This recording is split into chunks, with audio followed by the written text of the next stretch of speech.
big elephant in the room. Gregg Berhalter coming back, Gio Reyna, the Reynas, the Berhalters. Did he speak on how this can coexist, his plan of action moving forward? Yeah, I mean, I think they're just going to have to sit down and find some common ground and agree to let the past be in the past and move forward. I think Gregg Berhalter understands very well how important Gio Reyna can be to this team. I think we saw it last night, with Gio Reyna operating in kind of a central midfield role.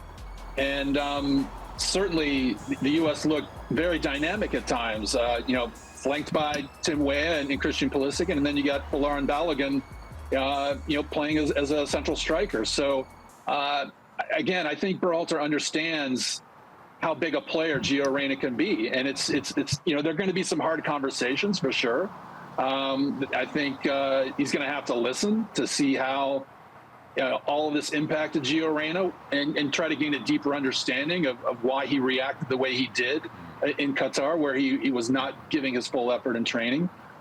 So I think it's a situation where the two people are going to have to meet in the middle and just agree that they're going to make the best of this situation. And I don't see any reason why this can't succeed. Certainly it was an awkward situation. It was, there are some things that Gio Reyna could have handled better. There's some things that Gregg Berhalter could have handled better. Certainly making the reference to a player almost being sent home at that leadership conference. I mean, that was a mistake. I mean, point blank, that was not something that Gregg Berhalter should have done.